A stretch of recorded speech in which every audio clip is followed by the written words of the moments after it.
हरियाणा के पूर्व मुख्यमंत्री स्वर्गीय भजनलाल का गढ़ कहलाने वाले आदमपुर में एक बार फिर उपचुनाव की रणभेरी बजने वाली है।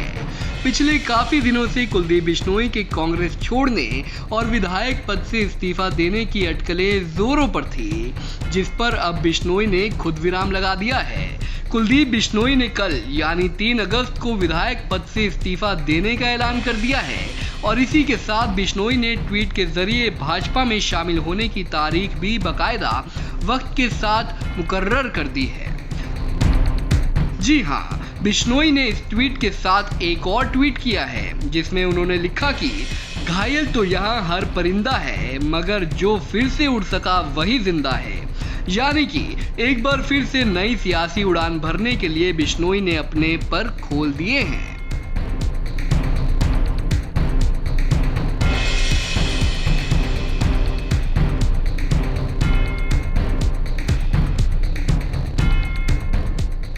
हरियाणा कांग्रेस में नेतृत्व परिवर्तन के बाद से ही कुलदीप बिश्नोई नाराज हुए थे और नाराज भी इस कदर कि दिग्गज नेता द्वारा लाख मनाने के बावजूद भी उन्होंने न केवल राज्यसभा चुनाव में कांग्रेस के साथ बगावत कर दी, बल्कि डंके की चोट पर भाजपा का समर्थन भी कर दिया।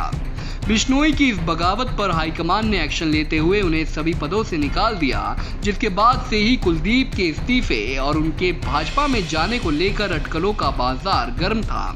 बहरहाल कुलदीप बिश्नोई कल दोपहर 12 बजे विधानसभा में पहुंचकर स्पीकर ज्ञानचंद गुप्ता को अपना इस्तीफा देंगे और 4 अगस्त को सुबह 10:10 पर भाजपा का दामन भी थामेंगे, जिसके बाद आदमपुर सीट पर चौथी बार उपचुनाव की रणभेरी बजनी तय है। कुलदीप का अपना फैसला है, वो किस पार्टी में जाए, कहाँ एडजस्ट हो अपने आप, ये उन्होंने देखना है। नहीं, बीजेपी ज्वाइन करेगा तो बाई इलेक्शन होगा, वो तो कोई रोक ही नहीं सकता। अगर बाई इलेक्शन होता है तो किस तरह से मानते हैं आप आने वाले दिनों में? किस बाई इलेक्शन होगा तो इंडियन नेशनल लोकदल पार्टी अपना प्रत्याशी खड़ा करेगी, हम चुनाव लड़ेंगे। हरियाणा की गठबंधन सरकार को अक्टूबर महीने में 3 साल पूरे हो जाएंगे और इन 3 सालों में तीसरा उपचुनाव आदमपुर में होना निश्चित माना जा रहा है। हरियाणा गठन के बाद आदमपुर सीट पर इससे पहले 3 बार उपचुनाव हो चुके हैं। पहला 1998 में, दूसरा 2008 में, तीसरा 2011 में, जबकि चौथा उपचुनाव अब 2022 में हो सकता है। चर्चाएं हैं कि हिमाचल और गुजरात में विधानसभा चुनाव अक्टूबर या नवंबर में हो सकते हैं और इन्हीं चुनावों के साथ आदमपुर सीट पर भी उपचुनाव करवाया जाएगा। बहरहाल प्रदेश में तीसरे उपचुनाव की आहट मिलते ही सियासी दलों में भी सुगबुगाहट देखने को मिल रही है।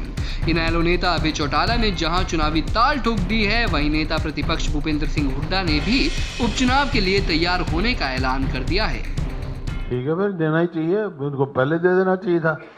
जिस दिन उन्होंने वोट दी थी भारतीय जनता पार्टी के कैंडिडेट को या उसके समर्थित कैंडिडेट को, कांग्रेस के खिलाफ वोट दी थी, लोगों ने तो चुन के कांग्रेस का मिला था, उसी दिन देना चाहिए था।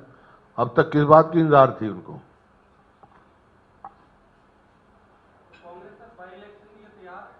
तैयार है। हरियाणा कांग्रेस में फूट और नेताओं की नाराजगी कोई नई बात नहीं है। यहाँ तो ऐसी गुटबाजी होती थी कि सिर्फ फुटबॉल तक की नौबत आ जाती थी।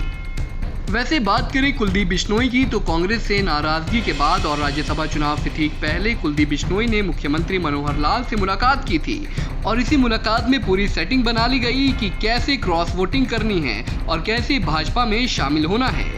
लेकिन इस पूरी सेटिंग में कांग्रेस के एक फैसले ने पानी फेर दिया, जिसके चलते बिश्नोई को भाजपा में शामिल होने के लिए इस्तीफा देना पड़ रहा है।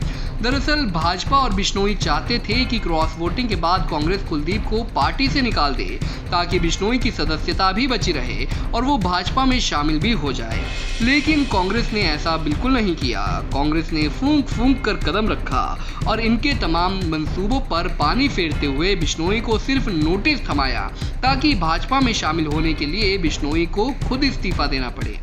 मैं भारतीय जनता पार्टी के वरिष्ठ नेता हैं, उनके बयान की तायद करता हूं और उन्होंने कहा था इनके आने से भारतीय जनता पार्टी को फायदा नहीं होगा और इनके कांग्रेस से जाने से कांग्रेस को नुकसान नहीं होगा। कुलदीप बिश्नोई के इस्तीफे के बाद आदमपुर हलके में उपचुनाव होना तय है और इसी के साथ मौजूदा भाजपा जजपा गठबंधन सरकार में ये तीसरा उपचुनाव होगा।